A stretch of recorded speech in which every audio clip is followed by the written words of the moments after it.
ত্রিপুরা শহরে আজীবিকা কমিশন তৈ নগর উন্নয়ন বেদেগনি লোয়াজিমুং ফাসল স্বামী বিবেকানন্দ খোলা এবা আস্তাবল খোলাব শহরী সমৃদ্ধি উৎসব এবা তের চেংজাখা ও তের ন চেঙ্গি রেখা হাসনি মন্ত্রী অকরা ডক্টর মানিক সাহা লগেতং আগরতলা মিউনিসিপাল কর্পোরেশন মেয়রনি বারজানা হাজাক তে সাত রামনগরনি এমএলএ নি বারজানা হাজাক দীপক মজুমদার খবই বেদেগনি সেক্রেটারি রেবেল হেমেন্দ্র কুমার তেজুদা আদংরক ও জানুয়ারি তালনি সালশ্রীনি বাগৈ ও তের লোয়াজি জাখা ও তের সেলফ হেল্প গ্রুপ রনি ফাশিং তিব 119টা স্টল আচুক জাখা তৈ ও স্টল লগ্ন ফিতা রাসুই ফিগুই রেখা হাসনি মন্ত্রী অকরা ডক্টর মানিক সাহা।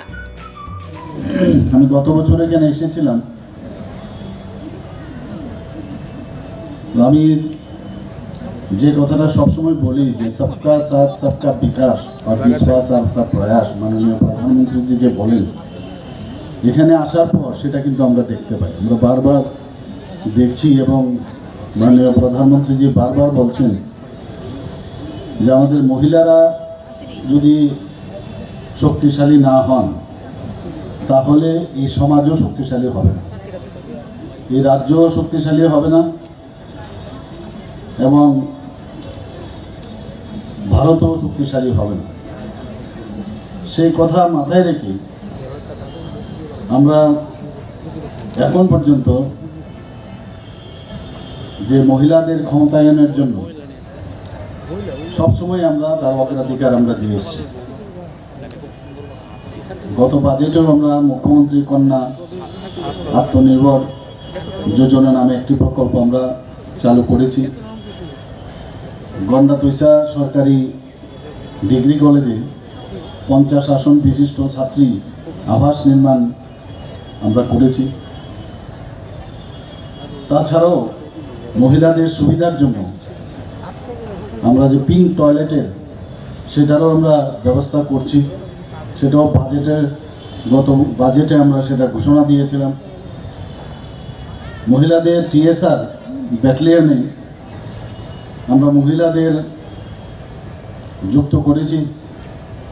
সরকারি চাকরিতে আপনারা জানেন যে 33% রিজার্ভেশন আমরা মহিলাদের জন্য সংরক্ষণ রেখেছি।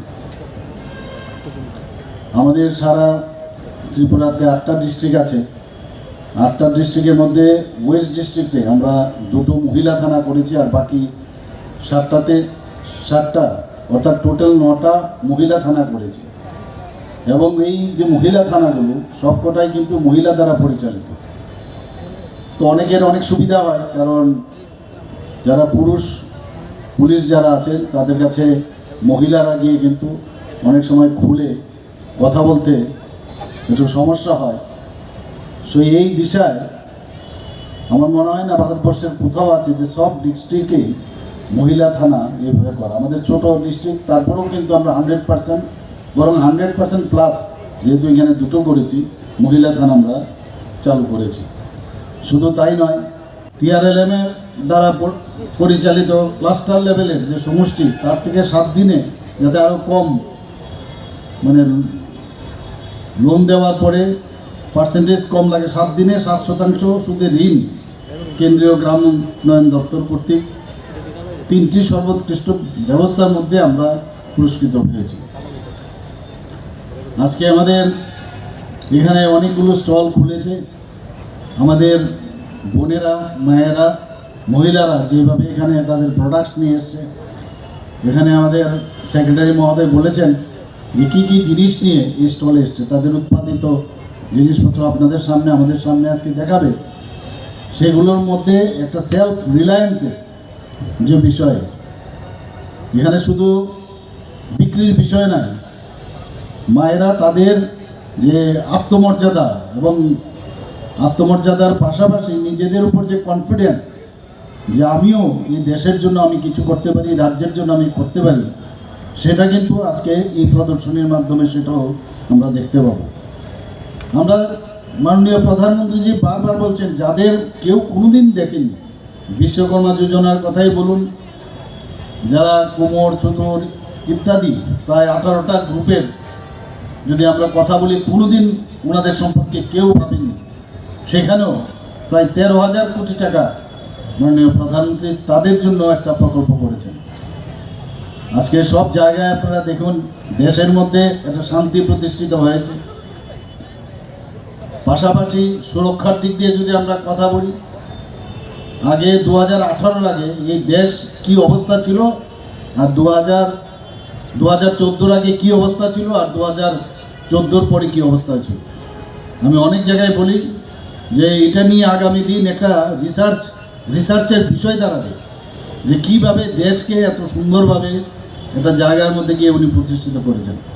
আমরা G20 সময় আমরা দেখতে পেয়েছি মাননীয় প্রধানমন্ত্রী যে উচ্চতায় আজকে ভারতবর্ষকে উনি আমাদের দেশের স্থান সুনিশ্চিত করেছেন, সবাই অ্যাপ্রিসিয়েট করছে।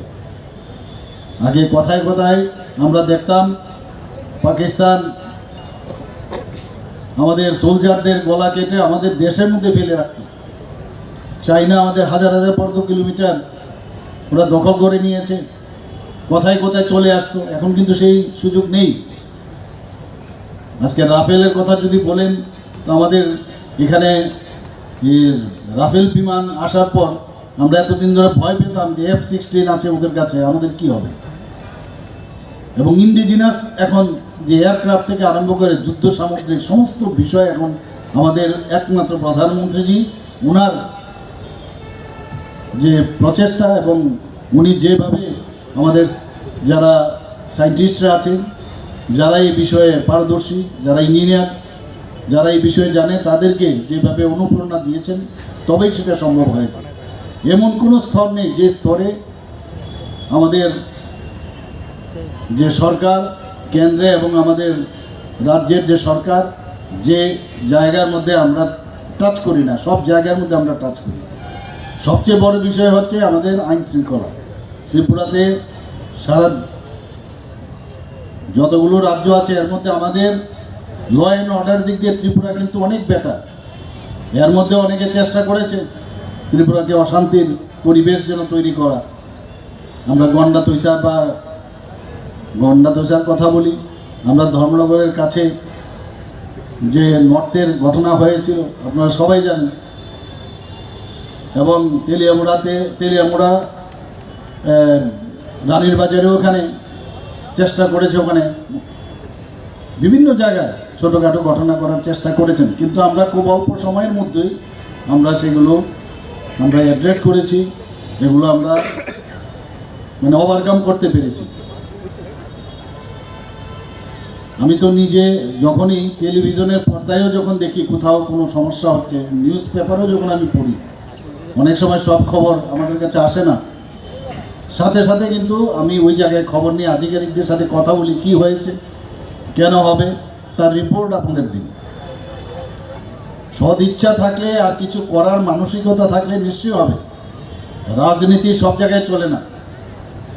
আজকে এখানে আমাদের সরকারি প্রোগ্রাম হচ্ছে, এখানে একটা পলিটিক্যাল পার্টি ওনারা বলছেন ওনাদের কি একটা প্রোগ্রাম আছে এখানে, এই প্রোগ্রামের জন্য আমাদের সরকারি প্রোগ্রাম যেন পিছিয়ে দিই। অদ্ভুত কথা, সরকারি প্রোগ্রাম কি করে পেছবো আমরা?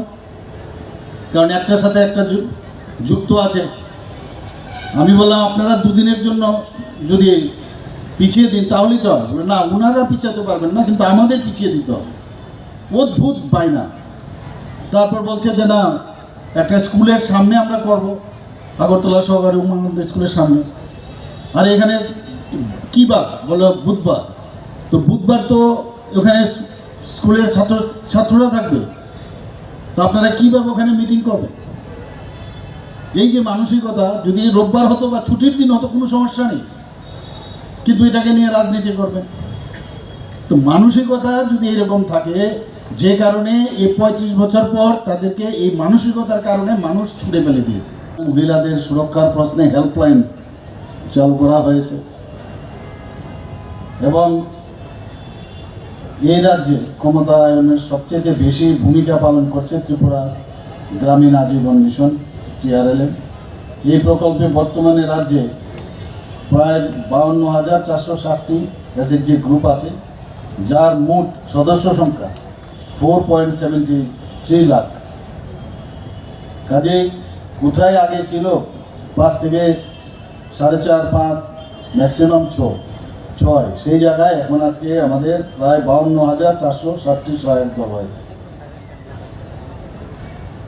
রাজ্যে বর্তমানে প্রায় 91,871 জন লাখপতি দিদি অলরেডি হয়ে গেছে এবং এই টিআরএলএমের মাধ্যমে যেভাবে আমরা গ্রামীণ মহিলাদের আর্থসামাজিক উন্নয়ন করছি, তদ্রূপ আমরা টিউএলএমের মাধ্যমে শহরে যারা দিদিরা আছেন তাদেরও আর্থসামাজিক উন্নয়ন হোক সেই দিশায় আমরা কিন্তু কাজ করছি।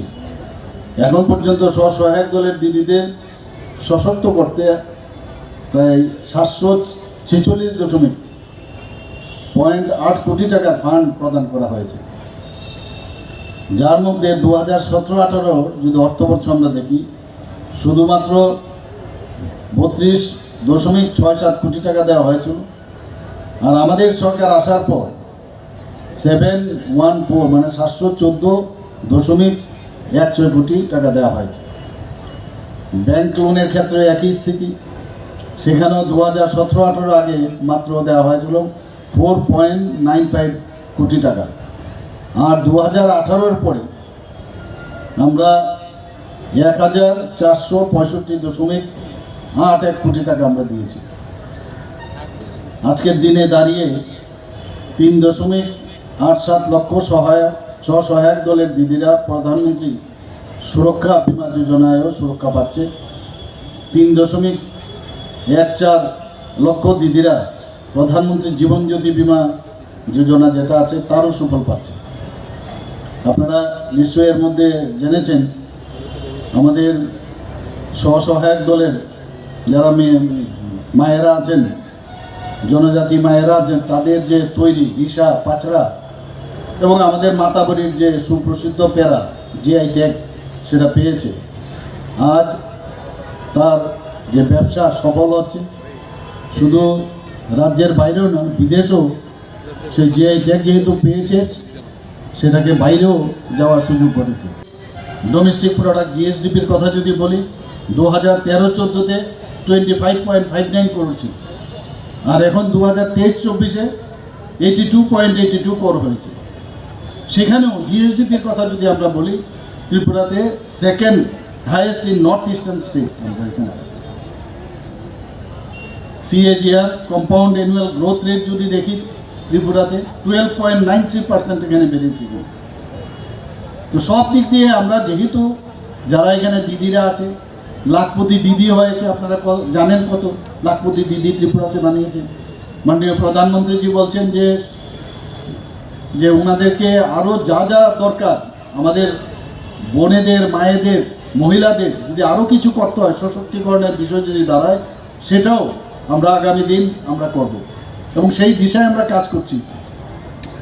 আমরা এখানে কিছুদিন আগে সরস মেলাতে আমি গিয়েছিলাম এবং বেশ যারা আমাদের এসএসজি গ্রুপের মহিলারা আছেন এবার ভালো বিক্রি হয়েছে সেখানে, গত বছর থেকেও এবার কয়েক গুণ বেড়েছে সেখানে।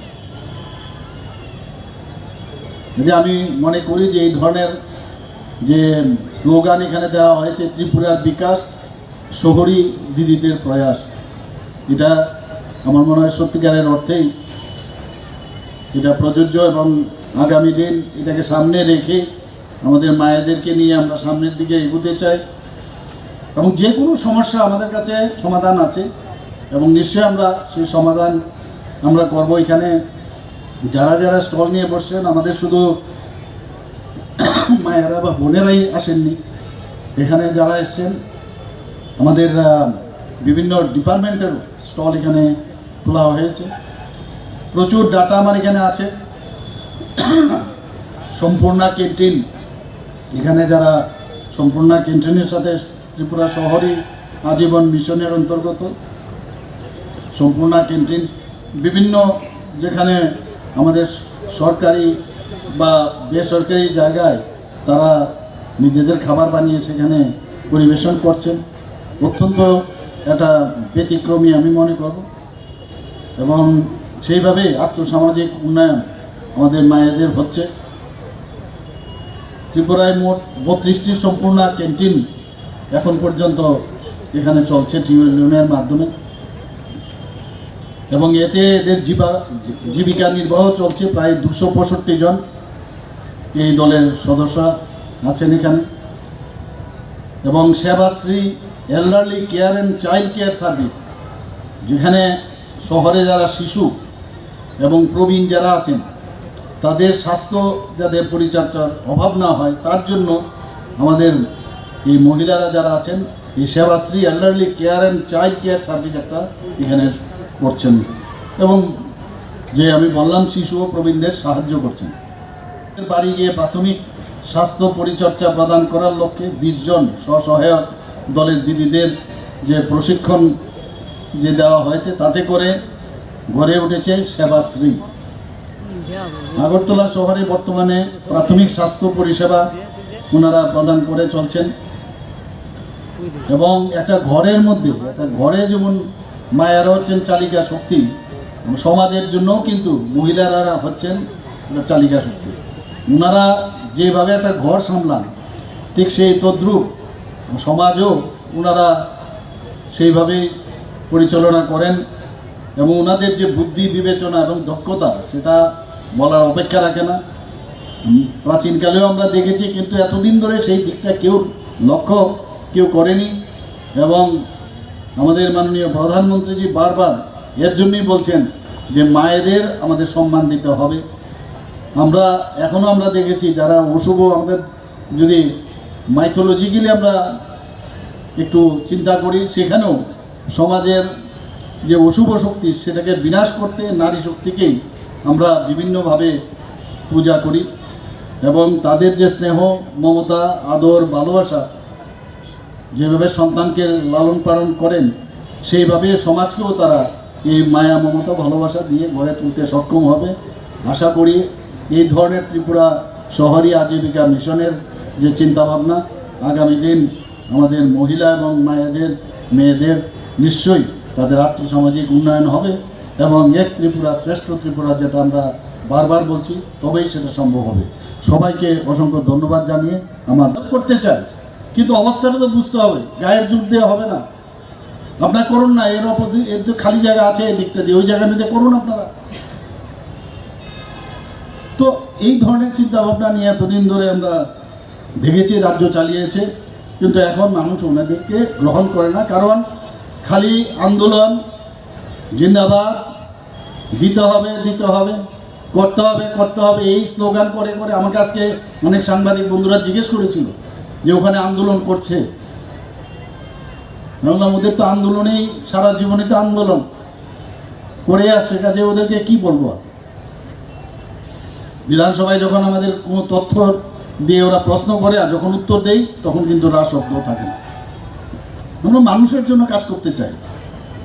আজকে সবচেয়ে বড় বিষয় হচ্ছে স্ট্যাটিস্টিক্স কি বলছে, পার ক্যাপিটা ইনকাম 2017-18 থেকে যদি আর্থসামাজিক উন্নয়ন যদি নাই হতো ত্রিপুরাতে, 2017-18-তে পার ক্যাপিটা ইনকাম ত্রিপুরাতে 1 লাখ টাকার মতো ছিল, আর আজকে এখানে 2023-24-এ 1,98,379 টাকা হয়েছে।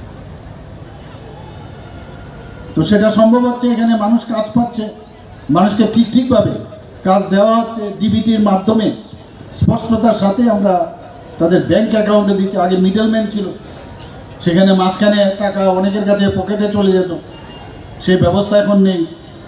কাজে এখানে বলা যায় যে গত 6 বছরে প্রায় ডাবল পার ক্যাপিটা ইনকাম আমাদের ত্রিপুরা রাজ্যে হয়েছে, এবং সেকেন্ড হাইয়েস্ট ত্রিপুরার নর্থ ইস্টের মধ্যে আমাদের এই পার ক্যাপিটা ইনকাম এই ত্রিপুরাতে বেড়েছে।